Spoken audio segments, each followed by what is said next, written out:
Hello students. आज हम लोग पढ़ने वाले हैं कोऑर्डिनेट ज्योमेट्री। कोऑर्डिनेट ज्योमेट्री एक बहुत ही इंपॉर्टेंट टॉपिक है जो आपको 9th क्लास 10th क्लास और भी आपको बड़ी क्लासेस में देखने को मिलेगा। तो कोऑर्डिनेट ज्योमेट्री क्या होता है? ये बेसिकली ना आपका मिक्सचर है एक, जिसमें आपका अलजेब्रा और ज्योमेट्री का मिक्सचर है ये। इसमें आपको ज्योमेट्री भी देखने को मिलेगी और इसमें कुछ अलजेब्रा के भी कुछ छोटे मोटे कॉन्सेप्ट आपको देखने को मिल सकते हैं। तो आज हम लोग कवर करने वाले हैं यही कोऑर्डिनेट ज्योमेट्री को। सबसे पहले हमें समझना होगा कि प्लेन क्या होता है।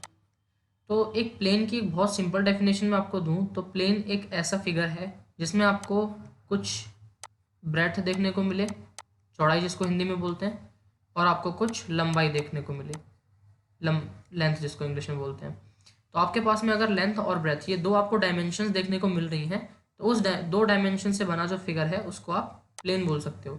तो जैसे कि आप ये स्क्रीन देख रहे हैं, ये स्क्रीन भी एक प्लेन है, ये एक प्लेन है। आपकी घरों की जो दीवारें हैं वो प्लेन हैं।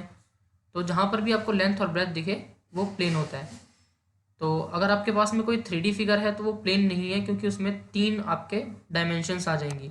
जैसे आपके पास में एक ये डायमेंशन, एक ये डायमेंशन और एक और कोई डायमेंशन आ सकती है। तो आपके पास में लेंथ, ब्रेथ और हाइट हो सकती है, 3 डायमेंशंस हो सकती हैं। तो 3D फिगर जो है वो प्लेन नहीं है, लेकिन इसको हम प्लेन बोल सकते हैं। अब कोऑर्डिनेट ज्योमेट्री में हमें एक बात को पहले समझना होगा कि अगर हमारे पास में एक प्लेन है और उस पर कोई पॉइंट है, लेट अस से हमारे पास में ये एक पॉइंट है, अगर हमें इस पॉइंट का पता लगाना है कि ये पॉइंट कहाँ पर है, ये हमारे पास में कोई एक प्लेन है या फिर कह सकते हैं कि हमारे पास में एक जगह है काफ़ी बड़ी और खाली जगह पड़ी हुई है, अगर उसमें हमारे पास में इस तरीके से कोई एक चीज़ हो और उसको हमें आइडेंटिफाई करना हो, उसकी लोकेशन बतानी हो, तो हम वो लोकेशन कैसे बता सकते हैं?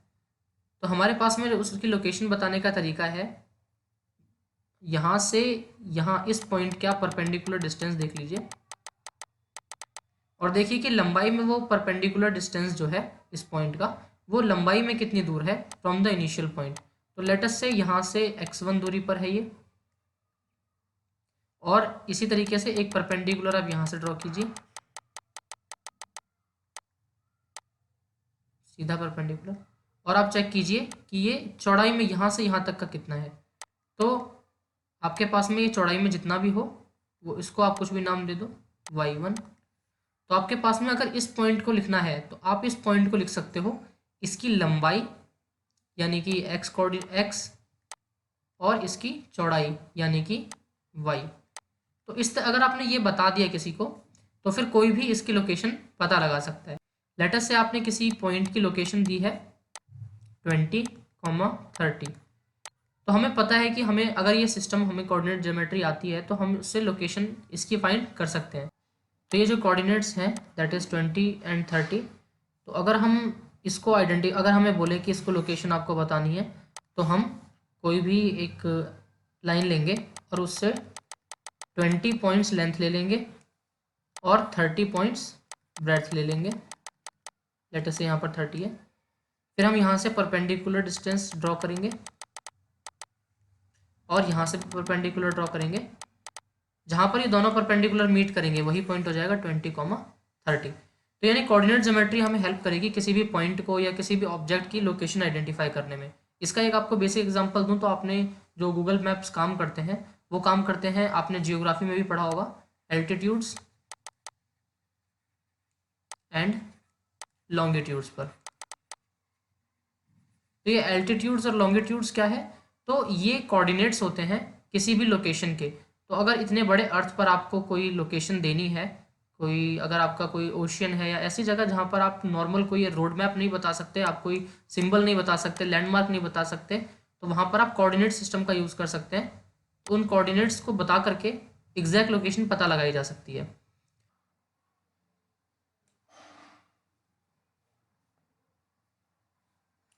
अब हमारे पास में कोई भी प्लेन है, ये हमारे पास में एक प्लेन है जिसके बारे में मैं आपको बता ही चुका हूँ।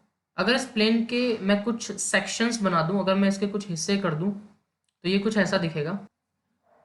तो अगर हम एक प्लेन जो हमने अभी पढ़ा, अगर उसके हम सेक्शंस कर दें तो वो कुछ इस प्रकार का नज़र आएगा। तो अब इसका सेक्शन जो हमने करे हैं उससे क्या होगा कि हमारे पास में कुछ लेंथ्स डिफाइंड है। अगर हम यहाँ से पता करना चाहें कि यहाँ से कितनी लेंथ्स है और यहाँ से कितनी लेंथ्स है तो ईजिली आइडेंटिफाई की जा सकती है। तो एक प्लेन के हम इस तरह से कुछ सेक्शन कर देंगे इसी को हम लोग कहते हैं, मतलब अगर आप इसको पेपर में लेंगे तो इसी को ग्राफ पेपर बोला जाता है। तो आपको ग्राफ पेपर पे ही कोऑर्डिनेट ज्योमेट्री जो है वो जनरली आमतौर पर करने को आएगी।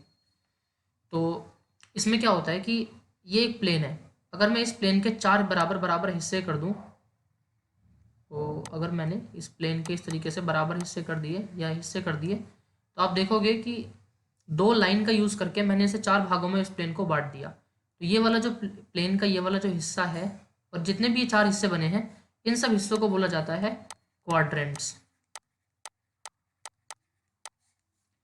तो हमारे पास में ये वाला जो हिस्सा है इसको बोला जाता है फर्स्ट क्वाड्रेंट, ये वाले हिस्से को सेकंड क्वाड्रेंट, ये वाले हिस्से को थर्ड क्वाड्रेंट और ये वाले हिस्से को फोर्थ क्वाड्रेंट। तो ये है पहला चतुर्थांश, दूसरा चतुर्थांश, तीसरा चतुर्थांश और चौथा चतुर्थांश। क्वाड्रेंट्स को हिंदी में चतुर्थांश बोला जाता है और प्लेन को हिंदी में तल कहा जाता है। तो किसी भी तल को हम 2 रेखाओं का इस्तेमाल करके 4 चतुर्थांशों में बांट सकते हैं, जैसा कि मैंने यहाँ पर किया है। तो ये 4 चतुर्थांश बांटने के बाद अब किसी भी पॉइंट को आइडेंटिफाई करना हमारे लिए और ईजी हो जाता है, क्योंकि अब हमारे पास 4 हिस्से हो गए हैं। तो अगर मुझे पता है कि मेरा जो पॉइंट है वो इस हिस्से में है, तो मुझे सिर्फ इसी हिस्से पर ध्यान रखना है, मुझे बाकी पूरे हिस्से को जो है जानने की ज़रूरत नहीं पड़ेगी। इसलिए एक क्वाड्रेंट सिस्टम जो है वो हम बना के रखते हैं। तो कोऑर्डिनेट ज्योमेट्री में यही क्वाड्रेंट सिस्टम का आगे बहुत यूज़ है, इसको हम पढ़ेंगे भी। तो ये है हमारे पास में quadrants, first quadrant, second quadrant, this is third quadrant and this is fourth quadrant. तो सबसे पहले कुछ बेसिक टर्मिनोलॉजीज की बात कर लेते हैं। ये जो लाइन आप देख रहे हैं हॉरिजॉन्टल लाइन, जो क्षैतिज रेखा है, इसको बोला जाता है एक्स एक्सिस। ये पूरी लाइन को बोला जाता है एक्स एक्सिस। ये जो आप वर्टिकल लाइन देख रहे हैं, ऊर्ध्वाधर रेखा, इसको बोला जाता है वाई एक्सिस। तो हमारे पास में 2 एक्सिस से मिलकर ये पूरा क्वाड्रेंट जो है वो बनता है। एक प्लेन है, ये पूरा मैंने आपको बताया था प्लेन होता है। अगर इस प्लेन में आपने इस तरीके से सेक्शंस डिस्ट्रीब्यूट कर दिए हैं, ये कुछ हिस्से बना दिए हैं, तो इस प्लेन को बोला जाएगा कार्टेशियन प्लेन। ऐसे जो हिस्से आप बना देते हैं पूरे प्लेन के, उसे बोलते हैं हम लोग कार्टेशियन प्लेन। तो ये कार्टेशियन प्लेन आपको वर्ड पता होना चाहिए, क्योंकि एग्जाम में कई बार पूछता है कि कार्टेशियन प्लेन में आप पॉइंट को दिखाओ। तो कार्टेशियन प्लेन में दिखाने का मतलब होता है आपको इस तरीके से कोई पॉइंट दिखाना है। तो अभी हम इसके बारे में देखेंगे। तो उसके बाद में मैंने आपको बताया कि इस लाइन को एक्स एक्सिस बोला जाता है, इस लाइन को वाई एक्सिस बोला जाता है, और हमारे पास में ये जो सेंटर है, इस सेंटर को बोला जाता है ओरिजिन। ये सेंटर का नाम है, सेंटर को हम लोग ओरिजिन बोलते हैं।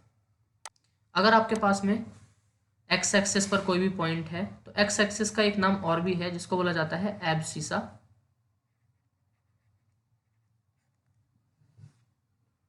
और वाई एक्सिस का भी एक नाम हमारे पास और है जिसको बोला जाता है ऑर्डिनेट।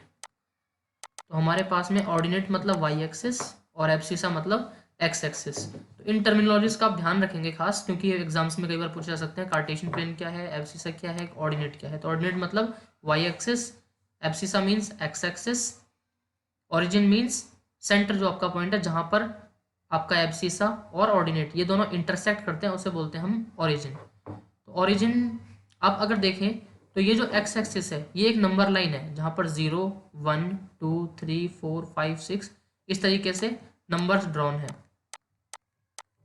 उसी तरीके से यही चीज़ नेगेटिव में भी है, -1 -2 -3 -4 -5 -6।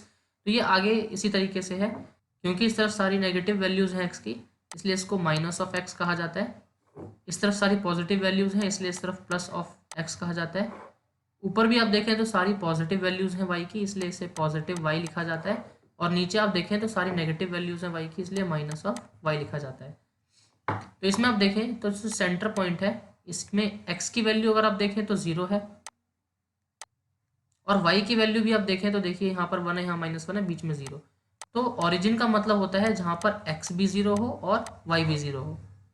तो मैंने आपको एक चीज़ पहले बताई थी कि किसी भी पॉइंट को दिखाने के लिए तरीका होता है कि आप पहले एक्स एक्सिस की जो भी वैल्यू है उसे लिखें, और कोमा डालकर ब्रैकेट में ही वाई एक्सिस की जो भी वैल्यू है उसे लिखें। तो ये एक सही तरीका होता है जिससे आप एक्स वाई को शो कर सकते हैं। तो हमारे पास में कोई भी कोऑर्डिनेट है, अगर कोई हमारे पास में इस पर पॉइंट है, जैसे कि हमारे पास में ये पॉइंट है, तो इस पॉइंट के जो वैल्यूज़ हैं एक्स और वाई की, उस वैल्यूज़ को बोला जाता है कोऑर्डिनेट्स। कोऑर्डिनेट्स मतलब वो पॉइंट्स जिनकी हेल्प से आप आइडेंटिफाई कर सकते हैं कि ये पॉइंट है कहाँ, आप इसकी लोकेशन पता लगा सकते हैं, उन पॉइंट्स को बोला जाता है कोऑर्डिनेट्स। तो कोऑर्डिनेट मतलब एब्सिसा की वैल्यू उस पॉइंट पर और ऑर्डिनेट की वैल्यू उस पॉइंट पर। तो कोऑर्डिनेट का मतलब आप लोग समझ गए होंगे। तो कोऑर्डिनेट को दिखाने का सही तरीका है, पहले आप एक्स एक्सिस की जो भी वैल्यू है वो लिखें और फिर वाई की जो भी वैल्यू है उसे लिखें। तो एब्सिसा की पहले वैल्यू, उसके बाद ऑर्डिनेट की वैल्यू, इसको बोला जाता है कोऑर्डिनेट। लिखने का ये तरीका होता है। तो ऑरिजिन के कभी आपसे पूछे कि बताइए ऑरिजिन के कोऑर्डिनेट्स क्या होते हैं, तो ऑरिजिन के कोऑर्डिनेट्स 0,0 हैं। काफ़ी इजी बात है क्योंकि ऑब्वियसली ये एक्स भी जीरो वाई भी जीरो, इसलिए 0,0 is the coordinate of origin. Hindi में ऑरिजिन को बोला जाता है मूल बिंदु। तो मूल बिंदु के अगर मैं निर्देशांक, कोऑर्डिनेट्स मतलब निर्देशांक, तो अगर मैं बात करूं कि आप इस पॉइंट के, इस पी नाम दे देते हैं इसको, पी के निर्देशांक बताएं तो आप एक्स और वाई की वैल्यूज मुझे बताएंगे। मैं एब्सिसा और ऑर्डिनेट भी हिंदी में बताना भूल गया। एब्सिसा को हिंदी में बोला जाता है भुज और ऑर्डिनेट को हिंदी में बोला जाता है कोटि। तो ये भुज और कोटि के नाम से जाना जाता है। एक्स की वैल्यू भुज और वाई की जो भी वैल्यू है वो कोटि। तो मुझे लगता है आपको इतनी बात समझ में आ चुकी होगी। ये कुछ बेसिक टर्मिनोलॉजीज हैं, इस पर हम आगे अब कुछ और भी चीज़ों को समझेंगे।